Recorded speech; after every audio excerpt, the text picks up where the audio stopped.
Hello, everybody. Good morning or good afternoon. I'm David Dodman.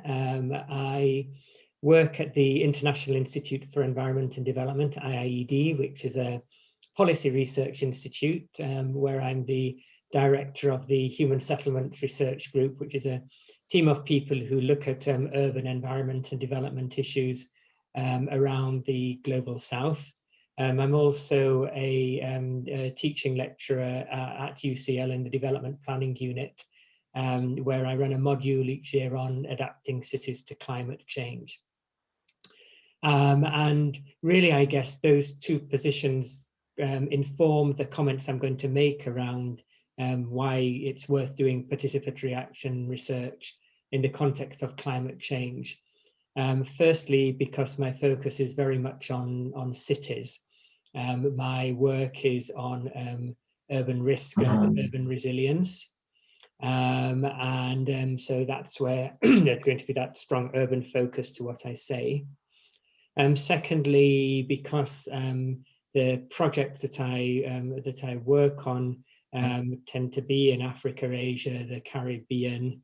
So a strong focus on the global south and participatory research and climate risk in the global south. And also because I sort of sit some of the time in a more policy space. IIED is a policy research institute, but UCL and the teaching I do at DPU in a little bit more of an academic space. So trying to bridge some of the theoretical issues and some of the more practical and policy concerns. And also I spend a lot of my time working on the Intergovernmental Panel on Climate Change, IPCC, where I'm the coordinating lead author on cities, settlements and infrastructure. So that's obviously meant to be policy relevant. And I guess I'd describe myself as someone who used to be a participatory action research person. I am certainly my PhD research, which is a little bit longer ago than I would like to think, had a very strong PAR type leaning. And I was involved in some of the very early wave of using PAR, PRA, PLA type methods for project design and evaluation, I guess in the late 90s in different places. So that's where I'm coming from to talk about this.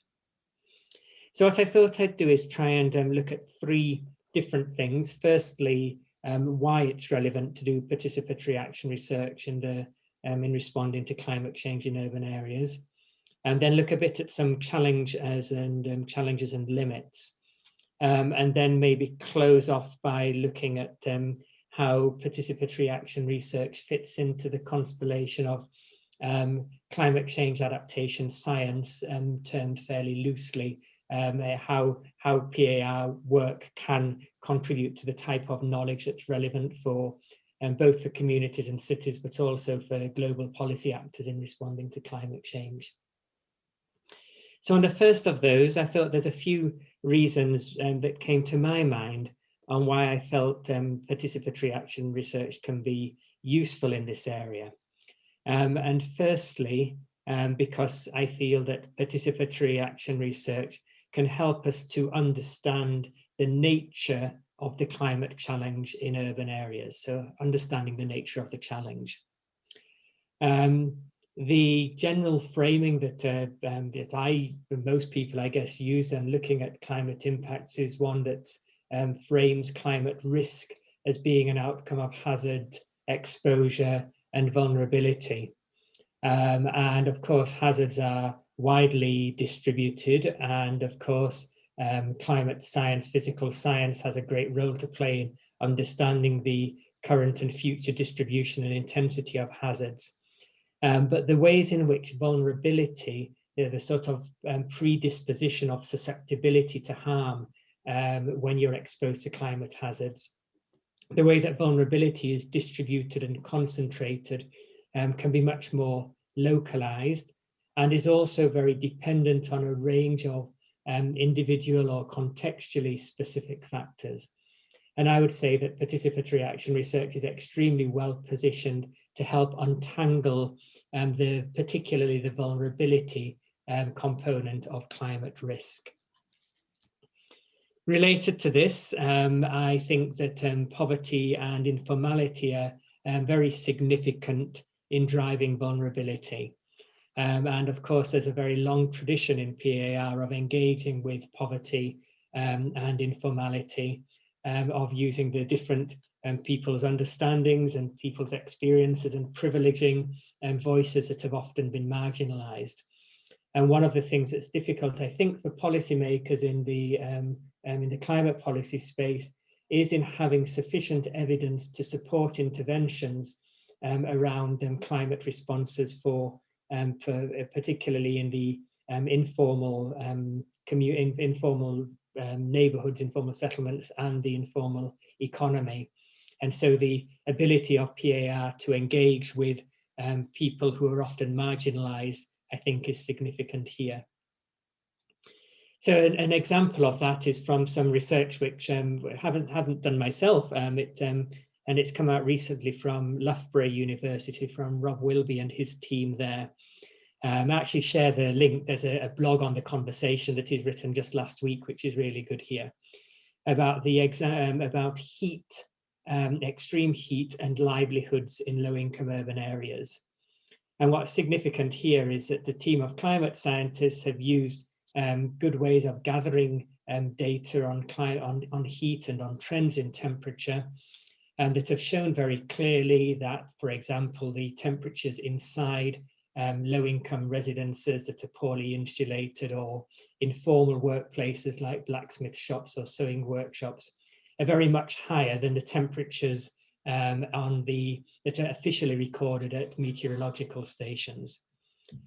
What's interesting here, I think, for PAR is that the ways in which people respond to those higher temperatures is very different, and has very different effects on things like livelihoods, and particularly for people who are daily workers who have to make decisions about whether they're able to work or not in higher temperatures, or who may be more adversely affected if it's too hot and they become unwell, and the loss on household incomes that are caused by very high temperatures.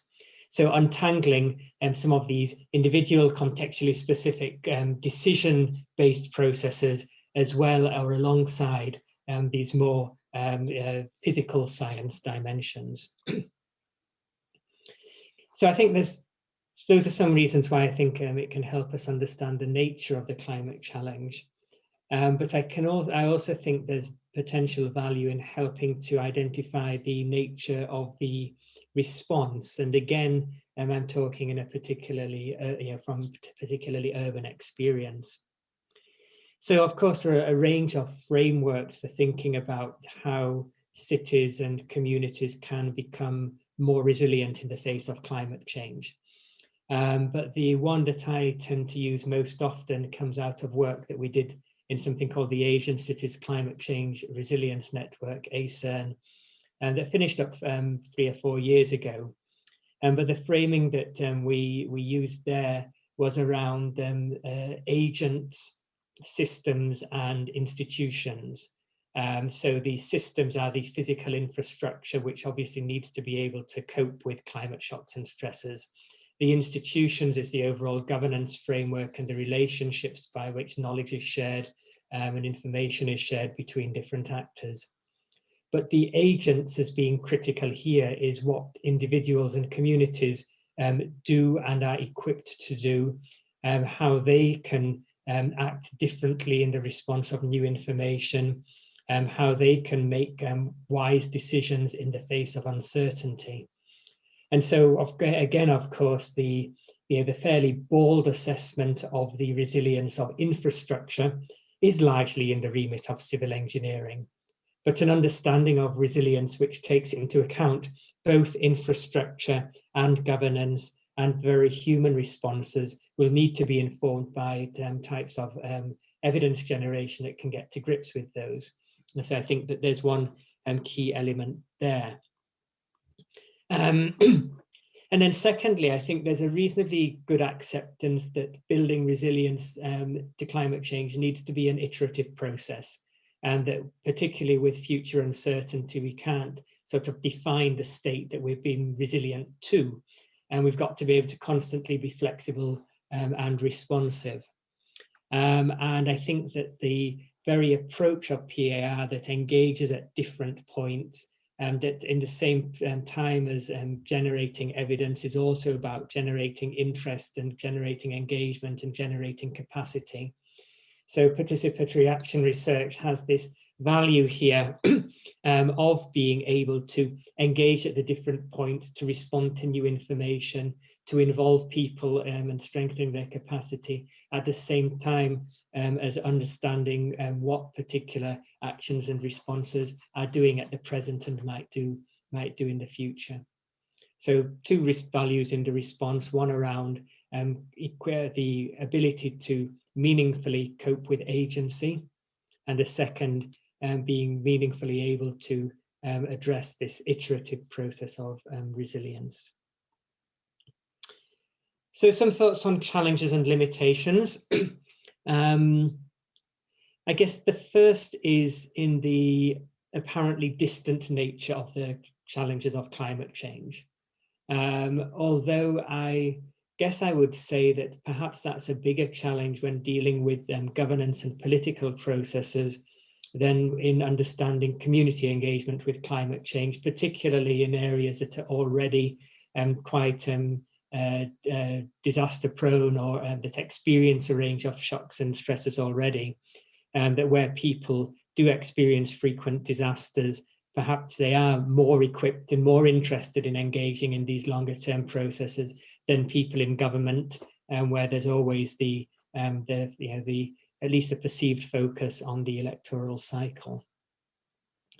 Perhaps there's more of a challenge and a limit around the way in which some authorities, and I'm speaking again here from my experience with municipal authorities, to be reluctant to engage with different forms of data, and to be reluctant to engage in the climate change responses that are about building resilience and addressing vulnerability. And some of that is because disaster managers and some climate managers do have a tendency to operate in a command and control mode, and to respond to a particular threat with new higher seawalls or new wider drainage channels, rather than focusing on the human capacities.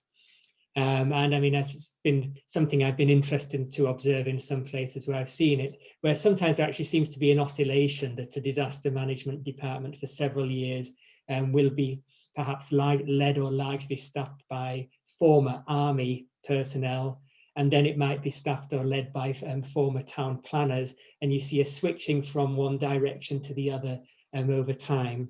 But particularly if there is this command and control mode, that can be a real challenge to engaging with different forms of knowledge. I think the other area where municipal authorities may often be reluctant is in engaging with informal settlements. And I mean, there are many countries where there's a refusal even to acknowledge the rights of people who are living in informal settlements as having a right to be there.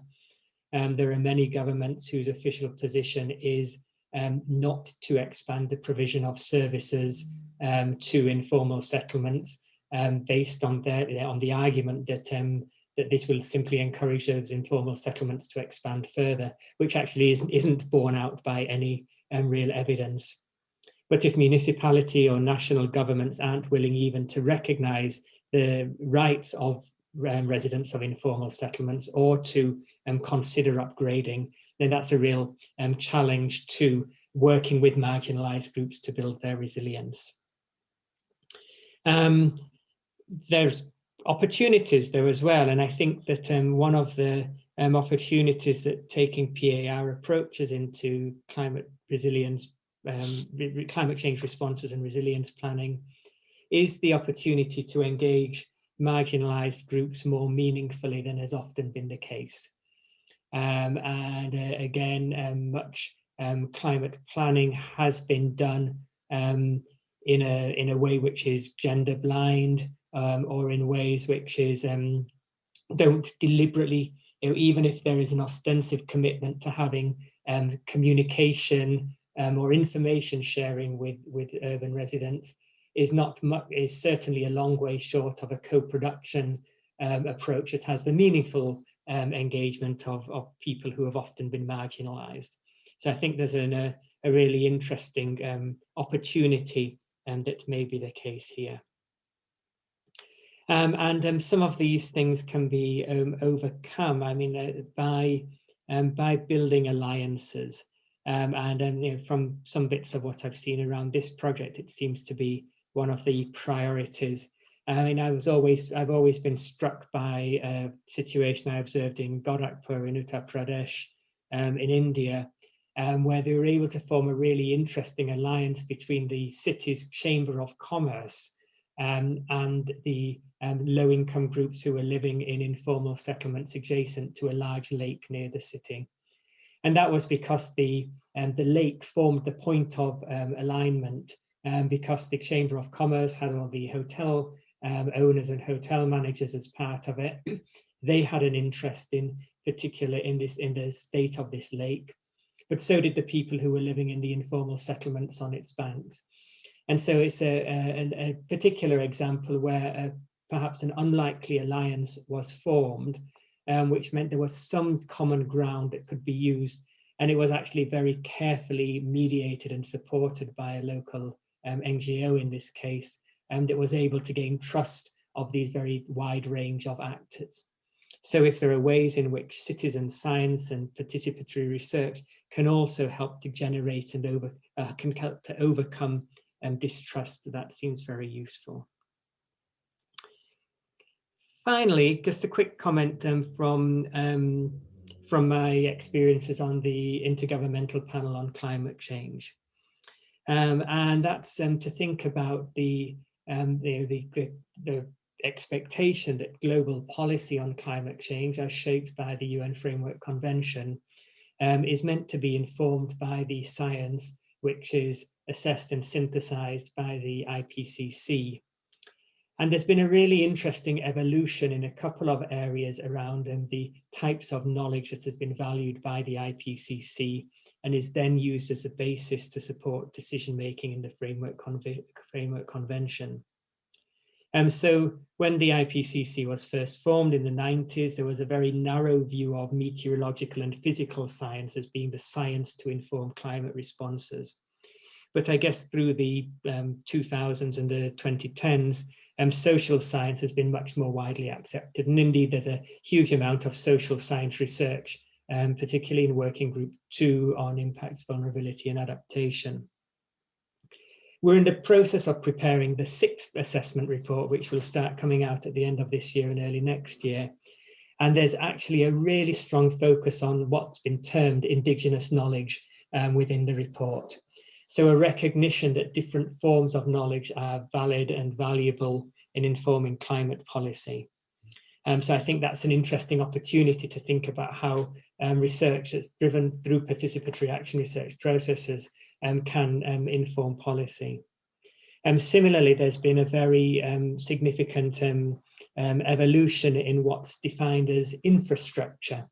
Even up until the 5th assessment in 2014, infrastructure for resilience was very much around wires and pipes, whereas the way infrastructure is being treated in the 6th assessment that's being prepared now puts the physical infrastructure on an equal footing with natural infrastructure, ecosystem-based approaches, and with social infrastructure. And so we've got, again, a different framing of the nature of the challenge, a different framing of the nature of the solution, where I think there's a real value for the sorts of insights that writing and evidence drawing on participatory action research can contribute to. So you're well equipped to provide the sort of information that's really needed to make climate policy and climate financing much more equitable. And that's my sort of thoughts on the questions that were asked.